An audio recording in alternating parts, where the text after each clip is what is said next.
समेटा रात ने दामन, अंधेरा सोने वाला है, सवेरा ढूंढने वाले, सवेरा होने वाला है, सवेरा होने वाला है।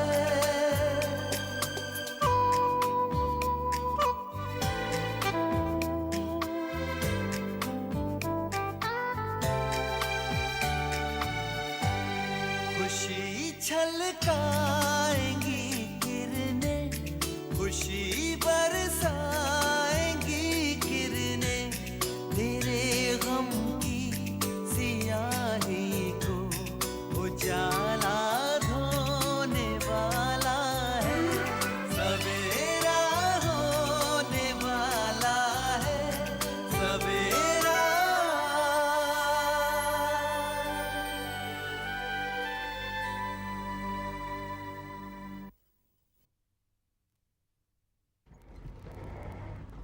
रुको रुको रुको।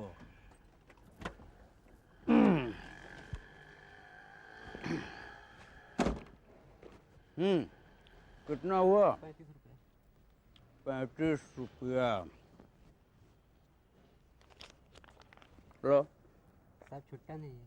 छुट्टा नहीं है तो जाओ, ले जाओ, ऐश करो, जा।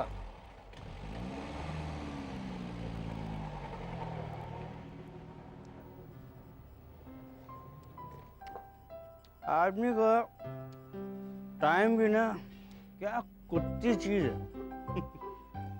टाइम जब बदलता है ना तो फुलटू बदलता है, फुलटू। बताओ, एक समय ऐसा था कि मेरे पास भाड़े के लिए, बस के भाड़े के लिए 2 रुपए नहीं होते थे, और आज जो है ये टैक्सी वाले को अपन बख्शीश दिया ला, 3 टाइम भाड़े का, 3 टाइम बख्शीश। अपन की जिंदगी का जो ग्राफ है ना तो फुलटू ऊपर जा रहा है, फुलटू।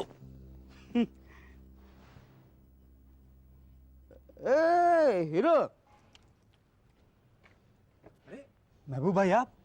अरे वाह, क्या बात है, क्या लग रहे हो। और बड़े सही मौके पर मिले हो आप। कैसे हैं आप? अपन चकाचक। ये कपड़ा देख रहे हो ना, इसी की माफी एकदम झकाझक। ये देखो, ये और वो जो टैक्सी वाला देख रहे हो ना, उसको अपन बख्शीश दिया ला, 3 टाइम भाड़े का, 3 टाइम बख्शीश। तुम बोलो, क्या हाल चाल, काम ठीक चल रहा है ना? क्या खाक ठीक चल रहा है महबूब भाई। क्या हो गया? मारा मारा फिर रहा हूँ, लाइफ में बहुत टेंशन हो गई है। आपसे बहुत ज़रूरी बात करनी थी मुझे। बस बस, महबूब भाई से मिल लिया ना तो समझ लो टेंशन दूर लाइफ की तुम्हारी। बोलो, कल तुमको 3 फिल्मों में मेन रोल दिलाऊं? नहीं बोलो। हाँ, कोई बात नहीं है। अच्छा सुनो, टाइम क्या हो रहा है? तुम्हें जल्दी तो नहीं है ना? नहीं। मेरे साथ चलो, घर पे आराम से बैठेंगे, तुम्हारी सुनेंगे, अपनी बताएंगे, और थोड़ी थोड़ी चलो। ठीक है।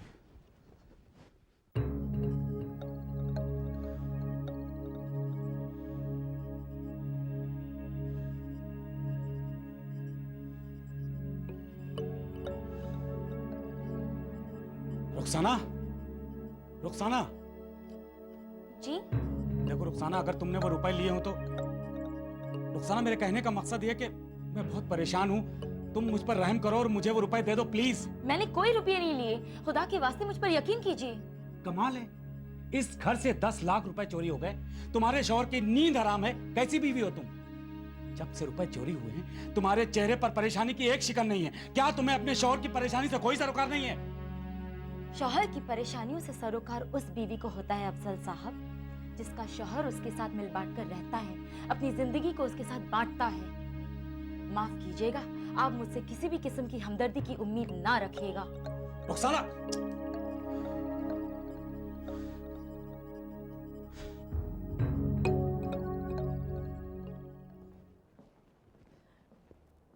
बात हो गई हामिद से?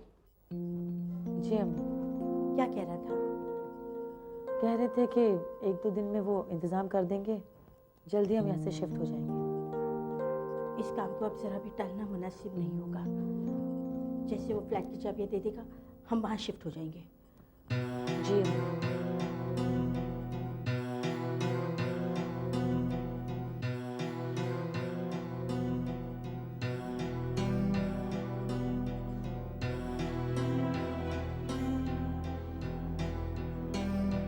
कहां से करूं इतनी बड़ी रकम का इंतजाम? किससे मांगू? कम से कम 1 दर्जन दोस्तों और प्रोड्यूसर से मांग चुका हूं, सबने इनकार कर दिया। या अल्लाह, अगर रुपए का इंतजाम ना हुआ तो कमीना महबूब कुछ भी कर सकता है, और उसके बाद न तो मैं सुकून से जी पाऊंगा न मर पाऊंगा।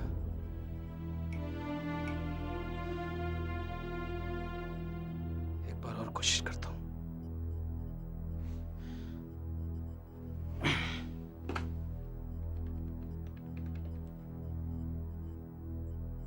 अस्सलाम वालेकुम तारिक भाई अफजल खान बोल रहा हूँ। दरअसल मुझे 10 लाख रुपए की ज़रूरत है, बहुत अशद ज़रूरत है, इसलिए आपको फ़ोन कर रहा हूँ। नहीं तारिक भाई, मेरी बात समझने की कोशिश कीजिए, ये बहुत ज़रूरी है, इसलिए मैं आपको फ़ोन कर रहा हूँ। ठीक है, खुदा हाफिज़।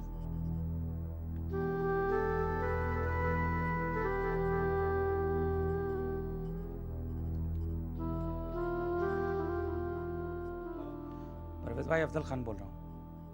हाँ सब खैरियत है। परवेज़ भाई एक बहुत ज़रूरत आन पड़ी है। दरअसल मुझे 10 लाख रुपया चाहिए।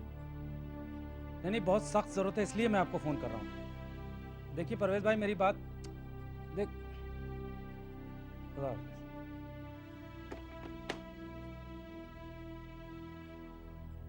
या अल्लाह, कोई भी मदद करने के लिए तैयार नहीं है, कोई नहीं। बाहर से दरवाजे पर ताला और अंदर खिड़की पर साया। बात तो संगीन है।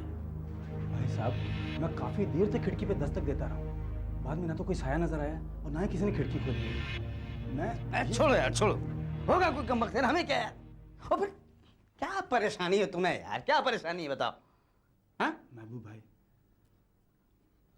आप तो अच्छी तरह से जानते हैं कि शगुफ्ता मेरी जिंदगी है। मुझे इतना भी पता है कि वो मेरे साथ कोई खेल खेल रही है। आप तो उसकी अम्मी और उसके इतने करीबी रहे हैं, जरा पता लगाइए ना कि चक्कर क्या है ये। ठीक है हीरो, तुम कहते हो तो तुम्हारा ये काम कर देता हूँ, ठीक है कर देता हूँ, लेकिन पहले मालूम तो हो कि आखिर गड़बड़ी क्या है, गड़बड़ क्या है। ये कोई मामूली बात नहीं है, गहरे राज की बात है, वरना जिस तरीके से ये लोग। मालूम है मुझे यार, बाहर से ताला लगाकर अंदर किसी को बंद करके जाना और बाहर खिड़की पर दस्तक देने पर भी अंदर से किसी का जवाब न देना, ये राज की ही बात, गहरे राज की बात है। मैं तो कहती हूँ तुम फिक्र ना करो हीरो, मैं ये काम तुम्हारा कर दूंगा। मैं पता कर दूंगा कि शगुफ्ता के साथ इस घर के अंदर कौन रहता है। रोज में कोई अच्छा नतीजा हमारे सामने आएगा इंशाल्लाह। अब तो तेरा और ज़ारा का निकाह भी ज़्यादा दिन टालना मुमकिन नहीं होगा। मुंबई शिफ्ट करते ही वो लोग भी निकाह पर जोर डालना शुरू कर देंगे। फिक्र ना करें, अल्लाह ने चाहा तो निकाह टालने की नौबत नहीं आएगी। हालांकि अगर खालिद अंकल और रज़िया आंटी को हमारी माली हालत का इल्म हो जाए तो निकाह खर्च वो खुद ही उठा लेंगे। हमारी ज़ारा को वो एक ही कपड़े में रुखसत करके ले जाएंगे। लेकिन मैं ऐसा नहीं चाहता हूँ अम्मी, मैं चाहता हूँ अपनी बहन को शान और शौकत के साथ रुखसत करूँ, धूमधाम से इसकी शादी हो। मेरी भी यही तमन्ना है बेटी, तुम दोनों का निकाह धूमधाम से हो और किसी चीज़ की कोई कमी ना हो। इंशाअल्लाह आपकी हर तमन्ना पूरी होगी।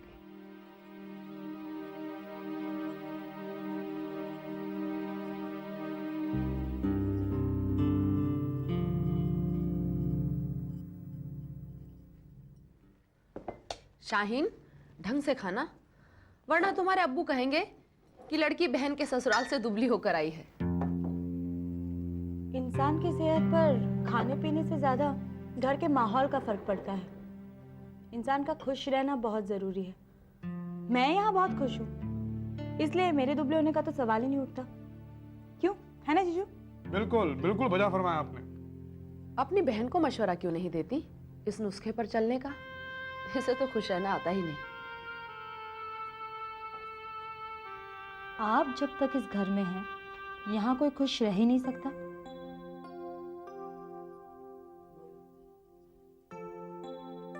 जीजू, मेरे दिमाग में एक आइडिया आ रहा है। अरे इससे पहले आइडिया तुम्हारे जहन से निकलकर कहीं तफरी पर चला जाए, कहे डालो। आप और आपा 2-4 दिन के लिए कहीं बाहर क्यों नहीं चले जाते? It's a wonderful idea. Sivana, में कहीं चलना चाहिए। वैसे भी एक लंबे अरसे से मैंने काम से छुट्टी नहीं ली है, एंड आई एम श्योर इससे तुम्हारी सेहत पर अच्छा असर पड़ेगा। क्यों मी? हाँ हाँ, क्यों नहीं। बस 1-2 रोज में चलते हैं। लेकिन जाएंगे कहाँ? जीजू, मैं आपको एक बहुत अच्छी जगह सजेस्ट कर सकती हूँ।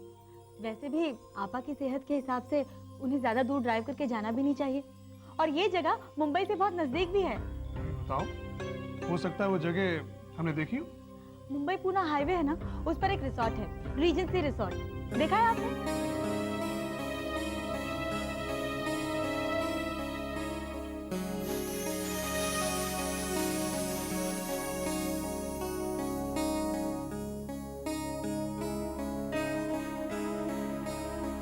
जीजू, कहाँ खो गए आप? नहीं, कहीं नहीं। वो जगह मैंने देखी नहीं है। पर मैंने वो जगह देखी है जीजू, and it is a wonderful place. पता है, हम लोग की कॉलेज की ट्रिप गई थी वहां पर। आप लोगों को वहीं जाना चाहिए। नहीं नहीं, फिलहाल मेरे लिए कहीं भी जा सकना नामुमकिन है। याद आया, मेरे एक मुकदमे की पेशी है। एक दिन के लिए मैं बाहर नहीं जा सकता।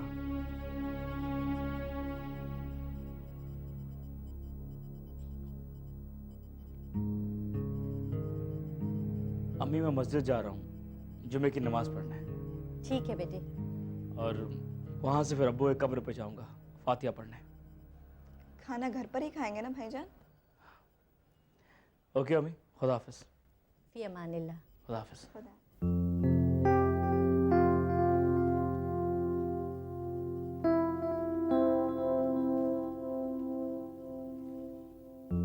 इतनी परेशानियों के बावजूद अकबर अपना कोई फर्ज भी अदा करना नहीं भूलता।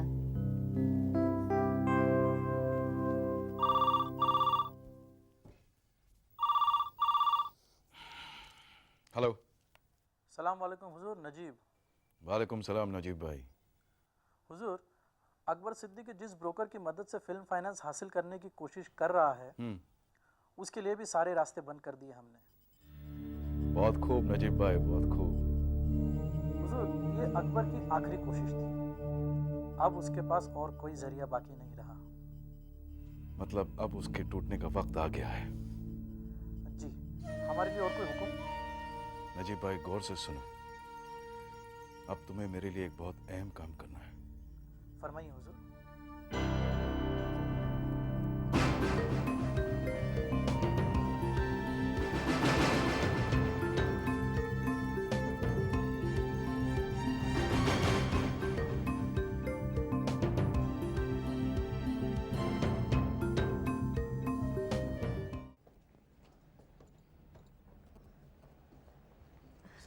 वालेकुम अस्सलाम। अम्मी, खाना तैयार है? हाँ बेटा, खाना तैयार है। मैं ज़ारा से कहकर अभी लगवा देती हूँ। तुम तब तक मुंह हाथ धो लो। जी अम्मी।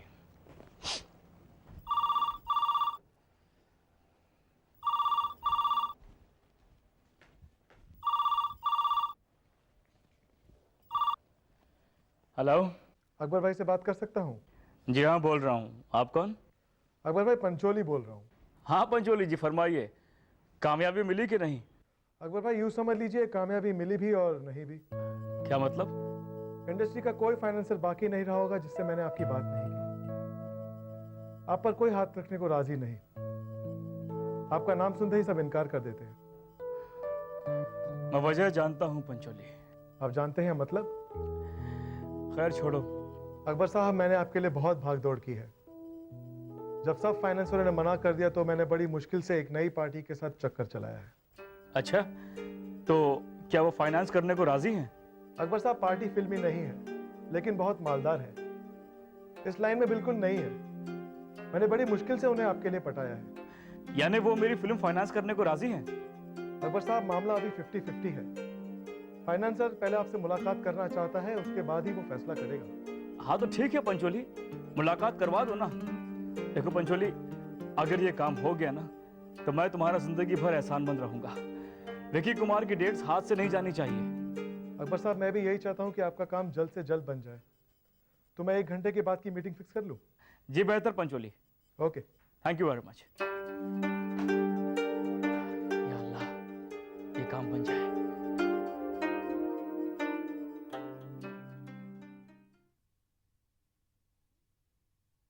अम्मी, मैं हामिद के दफ्तर जा रही हूँ उनसे मिलने।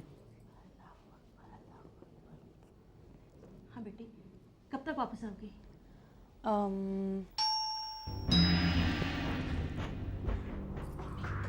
आप अंदर जाइए, मैं देखती हूँ।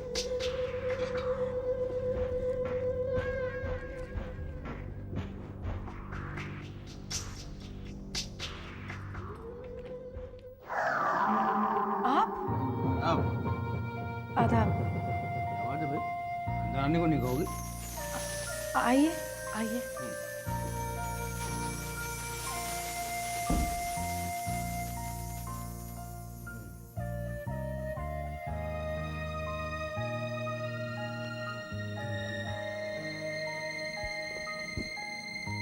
कैसे आना हुआ? काफी अरसा हो गया, तुम्हारी कोई खबर नहीं मिली शगुफ्ता, तो मैंने सोचा चलो खैरियत ले लेते हैं चल के। सब खैरियत से तो है ना? जी, अब तक तो सब खैरियत से ही है। शुक्र है अल्लाह का।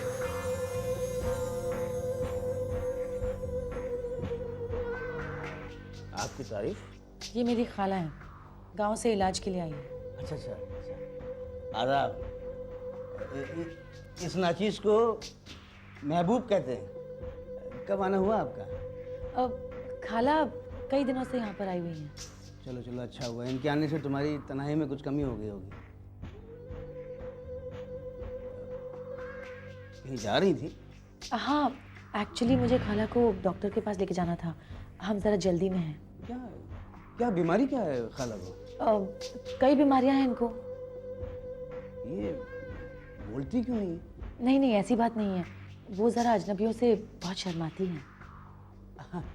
खाला, मैं इस घर के लिए अजनबी नहीं हूँ। इनकी अम्मी, शगुफ्ता की अम्मी से बहुत गहरे ताल्लुकात थे हमारे। बेचारी, उनकी मौत के बाद बहुत याद सताती है उनकी। तुझे मेरी मौत का कितना गम है नामुराद, ये मैं अच्छी तरह जानती हूँ। और उन करीबी ताल्लुकात का तुमने क्या सिला दिया हमें, ये भी। आप कहाँ, लखनऊ से तशरीफ लाई हैं? नहीं नहीं नहीं, लखनऊ के पास एक गांव है ना, वहाँ से। अच्छा, कौन सा गांव, क्या नाम है? पिपरसंड? नहीं नहीं, वो चाय। हाँ हाँ, खाला पूछ रही है आप चाय पियेंगे? अरे नहीं, अब आप लोग क्या तकलीफ। नहीं नहीं नहीं, चाय चाय नहीं। अरे नहीं नहीं, ऐसे कैसे हो सकता है? खाला आपको चाय पिलाए बगैर छोड़ने वाली है क्या? अच्छा ठीक है, जैसे आपकी मर्जी। मैं अभी चाय बनाती हूँ। हाँ, हाँ?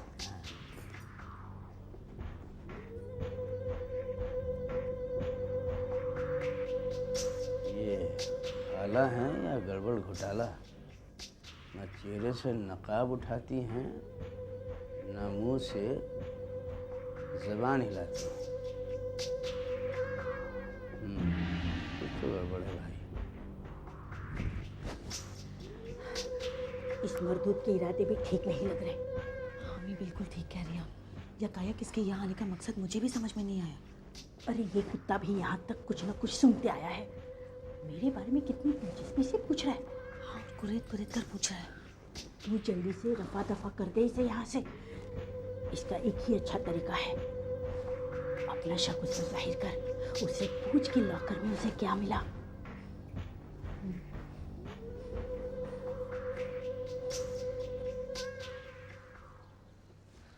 आइए यहाँ बैठते हैं।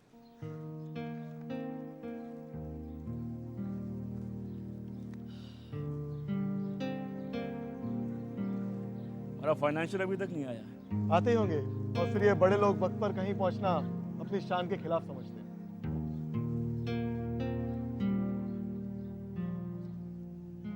थोड़ी देर बाद आना। हमारा ये फाइनेंशियल मेरी उम्मीद की आखिरी किरण है। अकबर साहब, मैं आपको यकीन दिलाता हूँ, आप मायूस नहीं होंगे, आपका काम जरूर हो जाएगा।